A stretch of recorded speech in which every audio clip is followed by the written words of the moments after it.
Hello, Springford, and welcome back to the RAMcast. Andrew, hello. Welcome back. We're here. We're here for a new season. This year, we're going to change things up a little bit. Last year, actually the last 2 seasons, we've really focused more on the programs that we have here at Springford. This year, we're going to talk about the programs for sure, but also just have like people on as guests to hear and learn more about who's here at Springford, how they got here, what they're doing, more focus on like the whole picture of the Springford School District. We have some good guest lines up. Yeah, I was already looking at the first 5, and they're all heavy hitters. I think. Should we do a little preview? Yeah, let's do Okay, so our first episode today is going to be Dr. Murray, our Assistant Superintendent of Teaching, Learning, and Innovation. We're going to talk about a new SEL screener that is being rolled out in the school district. Episode 2, Jeremy Ionelli, the Springford computer science teacher. Yep. He has a really interesting backstory about how he didn't start off in education. He took sort of a midlife pivot. Don't give him too much. I'm not. This was just common knowledge. This was, the reason I asked him. He took this midlife pivot. And that's what we learn more about in episode 2. Yeah. We learned that because, and we had already, as we're talking now, we've already recorded that episode. I learned about his midlife pivot when he was talking about emceeing for the Vex Robotics. They had been scouting him pretty hard to go and do the emceeing for the World's Robotics competition down, I think, in Texas. Yeah, I think it was Dallas or Houston. He hasn't. They ask him every year. He hasn't gone yet because he hates flying. Because of how much he used to travel in his first career. Yeah. But he'll talk a little bit more about what took him down that path. Episode 3, Bill Culp. Do you want to talk about Bill? We have Bill Culp. We know him mostly behind the camera or in front of the camera, but we don't really get to know him. Yeah. We know him how he talks about his sports, how he talks about the staff here, and he's always typically interviewing or talking sports. So it'll be really good to kind of get behind the sports and see what's going on with Bill, how he's doing. I know he's been here for quite some time, I think 25, 26 years. So what's changed in those 26 years? Maybe getting some good information from him on that. And somebody asked once, because he does our prom live from the red carpet show now. He's been on for the last 2 or 3 years. I think it was 2 years. 2 years? I think it's 3. I'm basing this on the number of tuxes. He got a tux from Saget's this past year. And then he wore the cartoon tux 2 years in a row. Oh, the comic book one. Yes. The pow, bam. Yes. But somebody asked, how did this 4th grade teacher end up doing the prom show? I was like, well, he's good energy.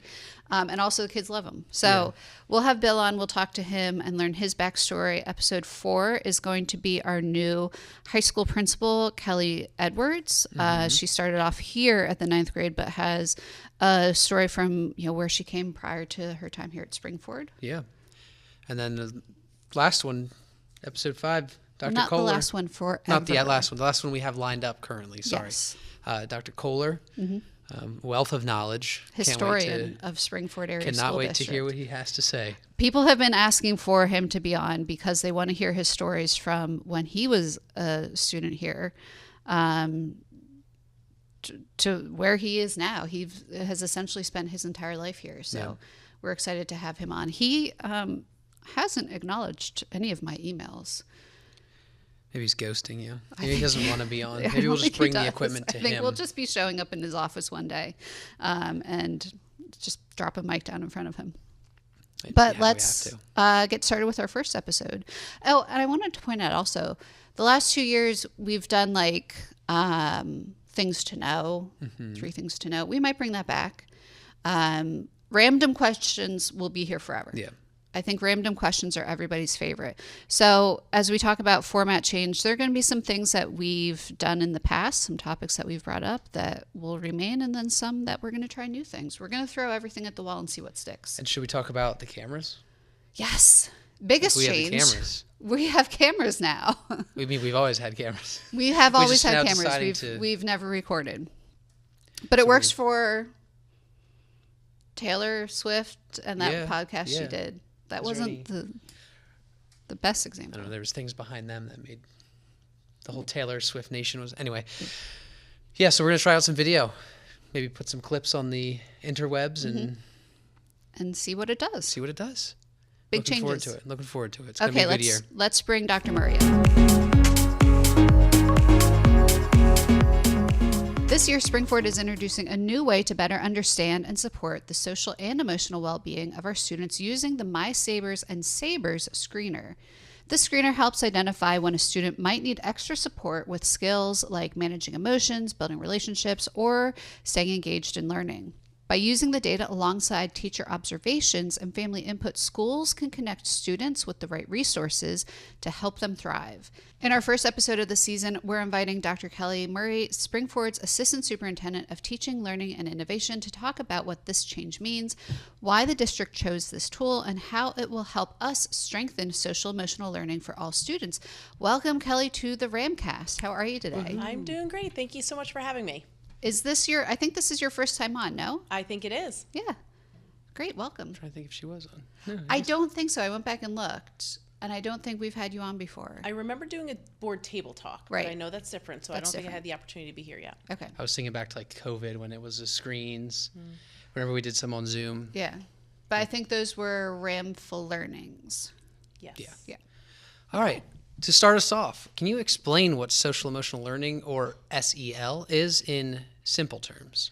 Absolutely. Social emotional learning is really supporting the students' overall well-being and health.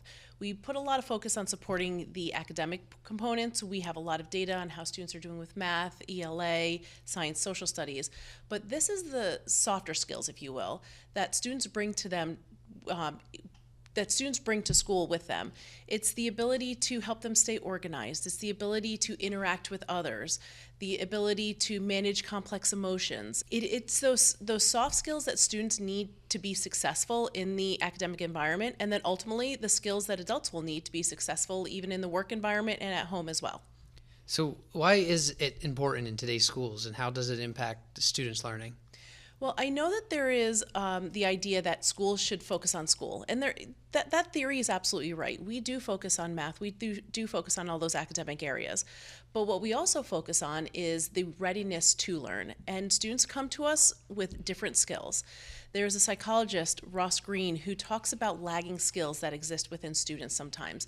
And those are just those soft skills that students have that get them ready for learning. So it's important that we're focusing on developing those skills as well. Sometimes not all students come to us with the ability to work with each other, work cooperative with each other, engage in conflict resolution. So it's important that we recognize those skills that are needed to be a successful academic and help build those skills as well so that students can be academically successful by promoting these skills.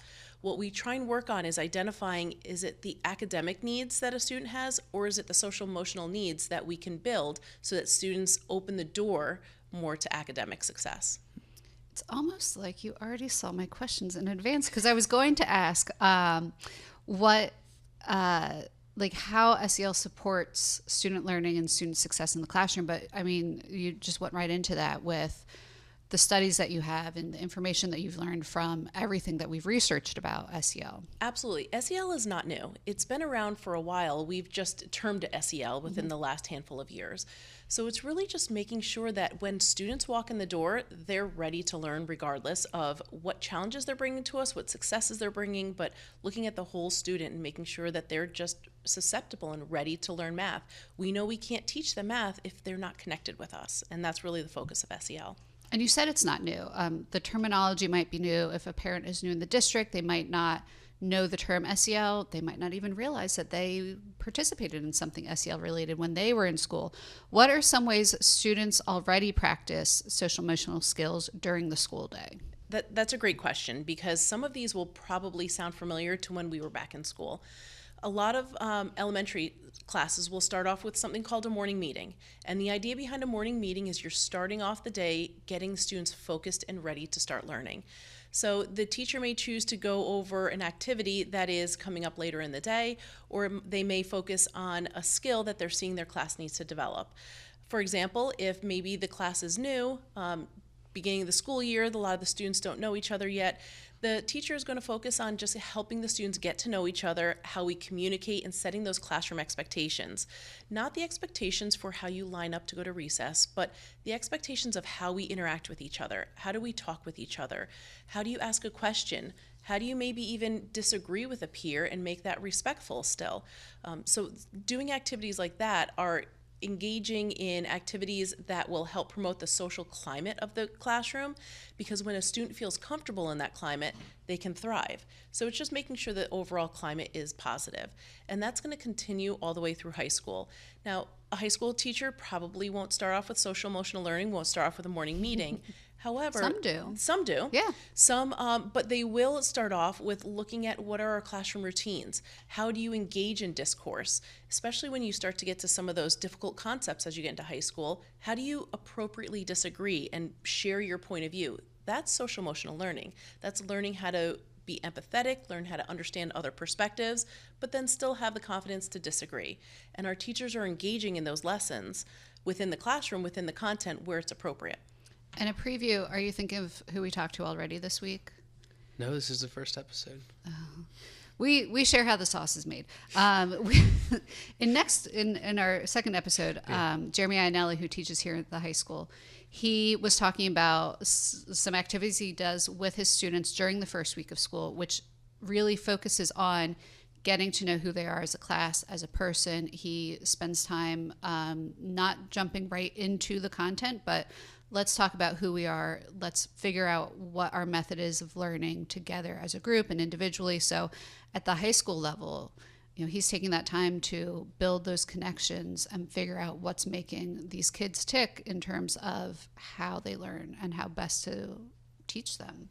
Yeah. That's absolutely amazing, because we know that when we have in front of us not just numbers, they're not just widgets that we produce. Mm-hmm. We are helping to develop people.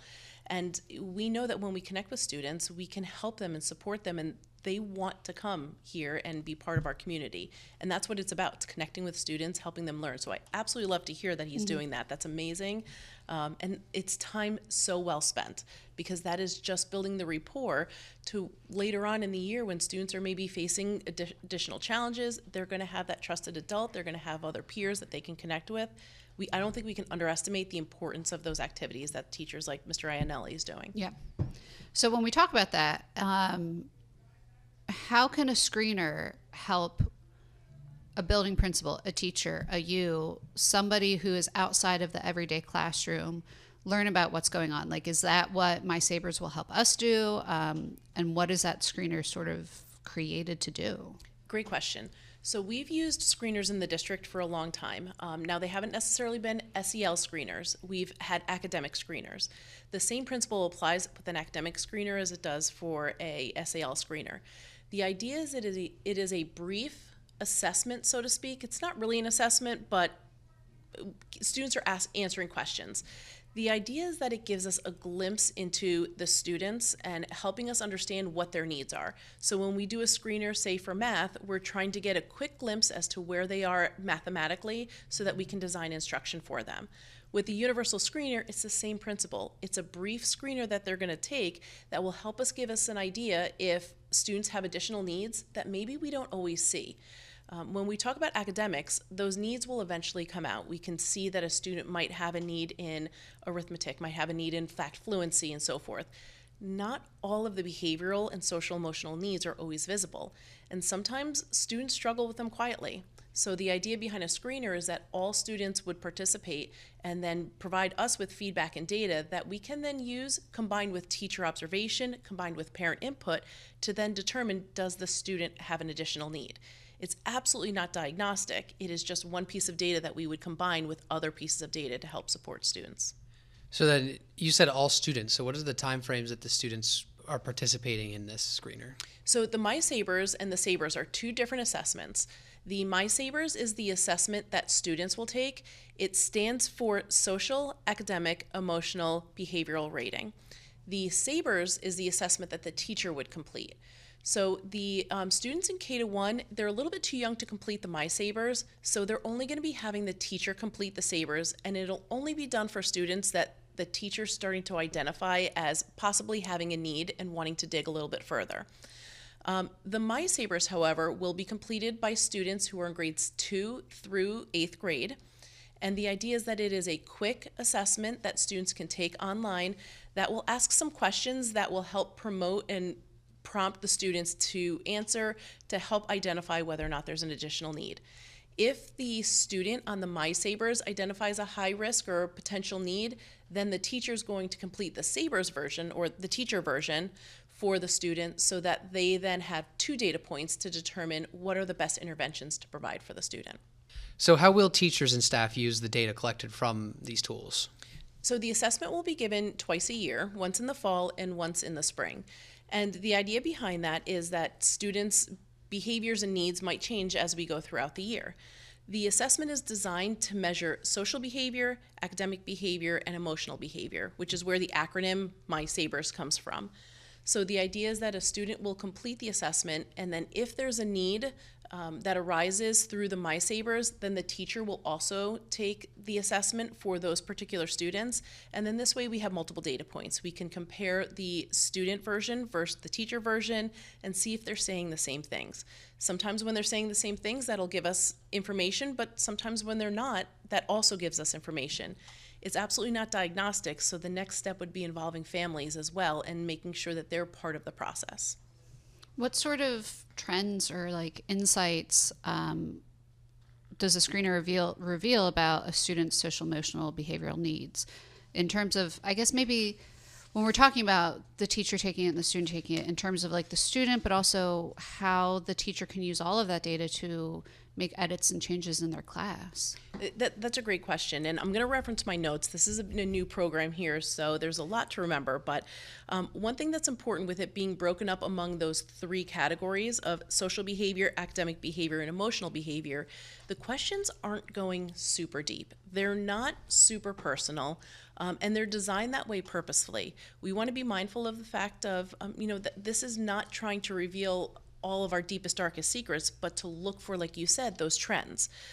So under the social behavior, you'll see questions such as, I argue with others, or I get along with my peers, or I lose my temper, I disrupt class. And the idea behind that is it's looking at those social behaviors that are connected to academics. And that's what's really important. In one way or another, these behaviors influence academics. Mm-hmm. We talked about that earlier. That's why it's important that it's connected to what we're doing in the buildings. The academic behaviors are questions such as, I like school, or I'm ready for class, I get good grades, or I'm having trouble working alone. That gives us ideas as to whether or not a student might have some lagging skills of, just cooperative learning. Maybe there's some ways that students can take on some leadership opportunities.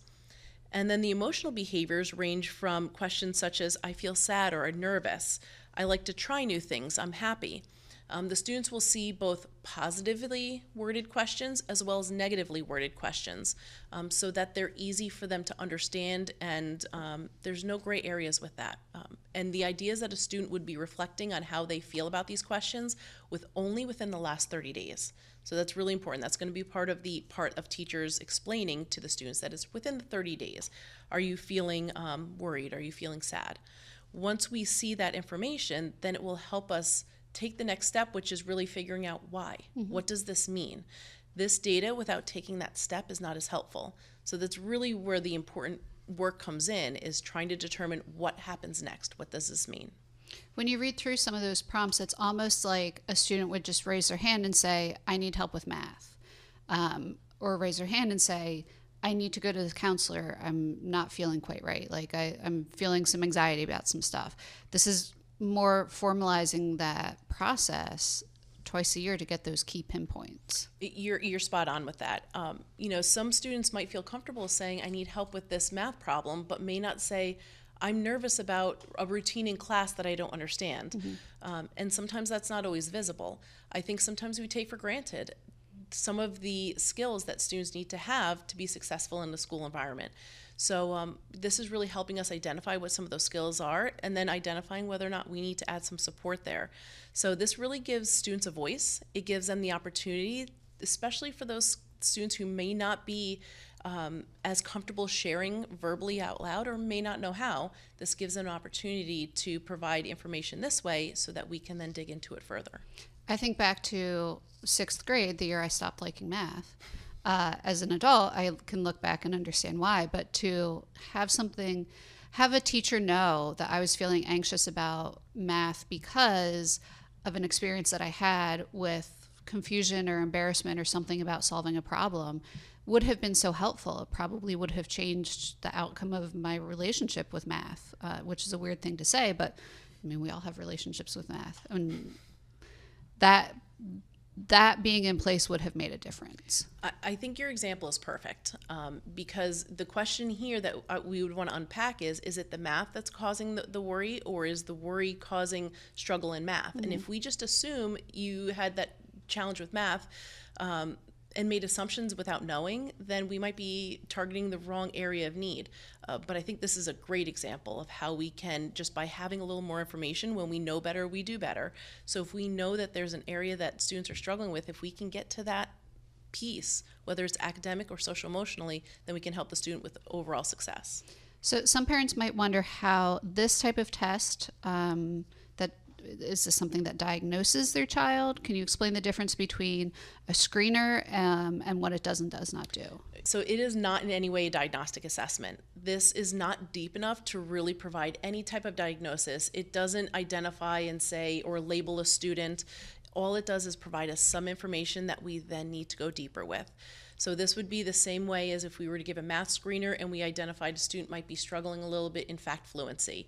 We would then need to say, well, why is the student struggling in fact fluency and what can we do? Is there a way for parents to see this information that they're collecting? Absolutely. We are going to be sending home a parent letter that will explain all of this information, and it will also include the questions so that all of the parents can see exactly what's being asked.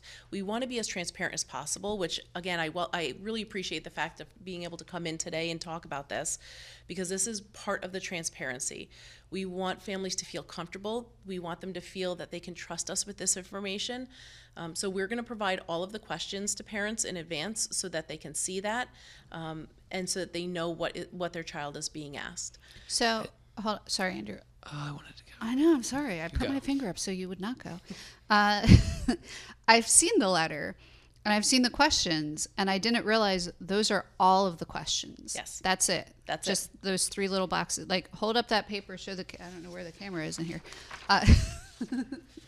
Those three columns there, that's it. I thought that was a sampling. Nope. That's all of the questions. Those are all of the questions. So few questions. There's 20 but questions. But we'll give so much information. 100%. There are 20 questions for students, and there's 19 questions for teachers. And there are the questions that are being asked for teachers and students are very similar, obviously written for the different audience. But yes, that's all there is. Wow. And you had talked about transparency, but families do often worry about confidentiality. Who will have access to the results, and how is the student privacy protected? Great question. So that it was part of our concern as well. The good thing is that they are taking this assessment on a platform that they're already familiar with, which is the FastBridge platform. Mm-hmm. That is the same platform that the students will take their math and ELA assessments on. So it's familiar to them, and that has also been reviewed for data privacy so that we have all of those protections. Ultimately, only those who truly need to use the data will be able to see the data. It will never be shared publicly. It will never be shared and attached to a student name. It will only be visible to the teacher, to the MTSS team who might be using that data to then in turn be able to make some changes and some supports for the students. What options do parents have if they prefer their child not participate in the screener? And again, having seen the questions, and I'm still just mind blown how simple they are. How does the district handle those types of requests? So I talked about transparency earlier. We also really want to respect the fact of families feel differently about that, and that's okay. We wanted to make this easy, that if a family does not feel comfortable with their child taking it, they can opt out. The only thing we ask is that they communicate with their teacher at least a day before taking the assessment.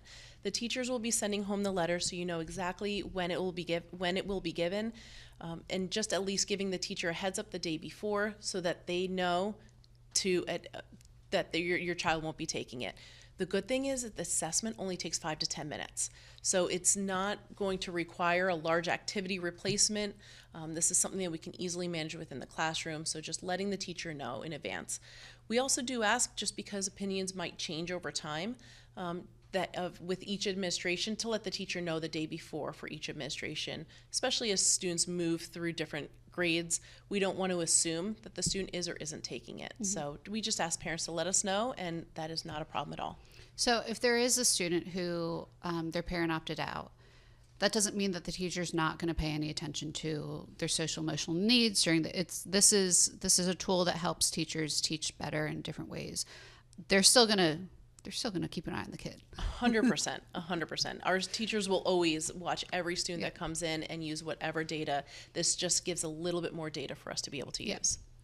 So once the results are in, how will the district use that information to better support in and out of the classroom? So the first part is going to start with the My Savers for grades 2 to 8. Once students complete that, if they are identified as being high risk or needing additional support, then the teacher will complete the Savers portion. So now we have those 2 data points.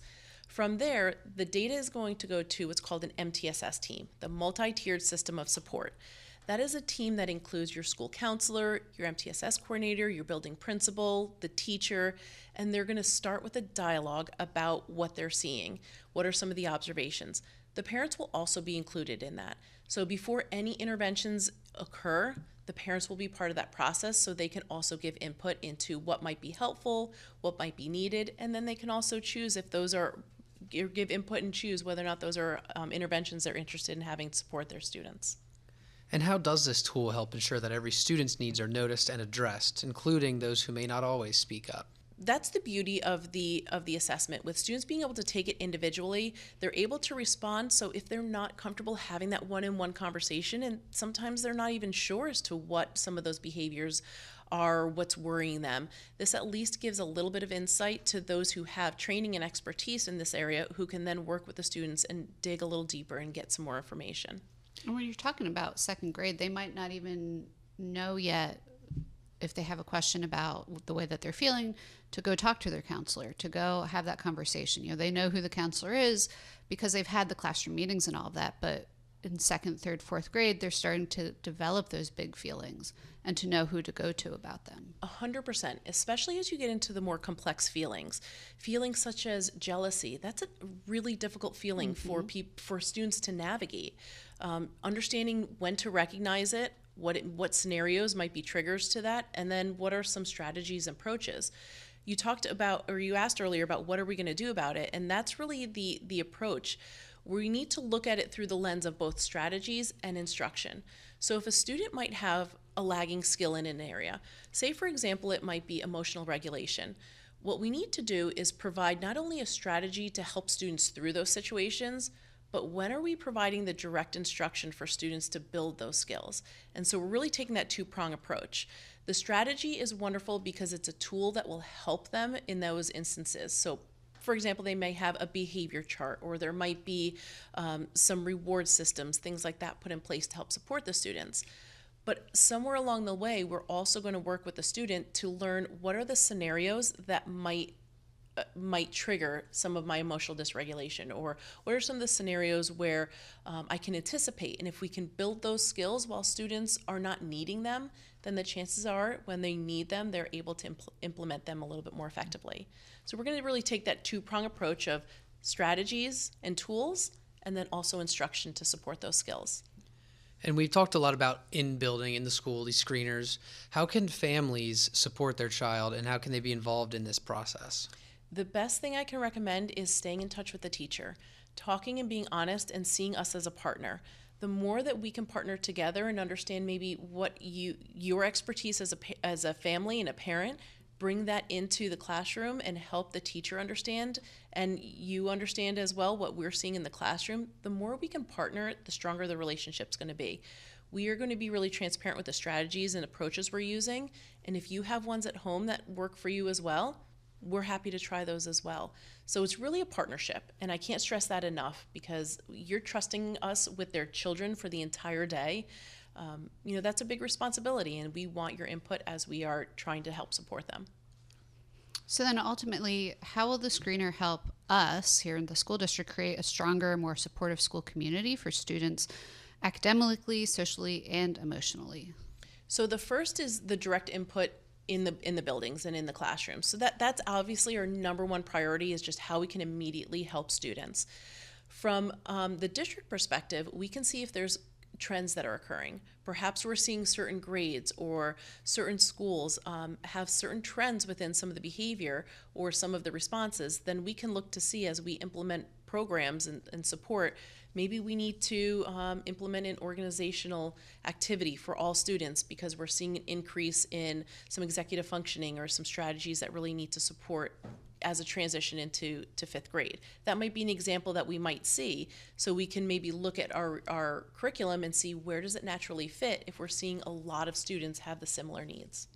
And that's a great example, that the fourth to fifth grade transition, not only building wise, but how they learn, when they learn, all of that. I'm going to imagine that there's going to be times that if a student is feeling something, they're probably not the only one. Mm-hmm. And if we're starting to see this to become a larger, more pervasive feeling or need, then we can do something within the building to support it. Mm-hmm. Awesome. Well, now it's time for random questions. Yes, it is. All right, you ready? Wait, I'm going to ask you 3 questions. Random questions. I'm going to ask you 3 questions. Just answer them whatever pops first in your head. Who was the last person you texted? Well, that's not a good example. We locked her out of the room. It was us. It was Erin. All right. Because I was locked out of the room. I get it. Okay, Great so I got 4. question. Yeah, I didn't mean to lock you out. That's my fault. What is one small, simple thing that never fails to make your day better? I think going to the building and seeing kids. Just seeing them laugh, seeing them, especially when a kid comes out with something and they talk about something, and it just makes you laugh. That's so much better. Mine would have been gummy bears. Gummy bears. That was great. Gummy bears also. Gummy bears too. What does a perfect relaxing weekend look like for you? Oh, I didn't think that would be the hardest question I'd answer today. It might not be yet. Because you didn't get these ahead of time. I did not get these ahead of time. Perfect relaxing weekend. I think it would just be spending time with my family, being able to do some fun things. I like to travel and explore, so maybe doing something outdoor and exploring with some nice weather and always some good food. All right, so then I'll piggyback off of that. Where's your favorite place on Earth? That sounded like there could be Moon or Mars involved. Could be. Favorite place on Earth? I'm going to have to say my house. Okay, good. That's good. That's all I have. Yeah, thank you for being our season opener, our first episode of the season. We look forward to hearing more about the programs and the people here at Springford this year. We talked a little bit earlier about how we're changing the platform up, so we're happy to have you on to learn more about our SEL screener, My Sabers and Sabers. Thank you so much for having me. Thank you. Thanks for listening, and make sure to rate and review this podcast. We have new episodes of the RAMcast every other Wednesday. The RAMcast is produced by the Office of Communications, Marketing, and Media, and special thanks to our audiovisual technician, Rich Privetti. Thanks, everyone.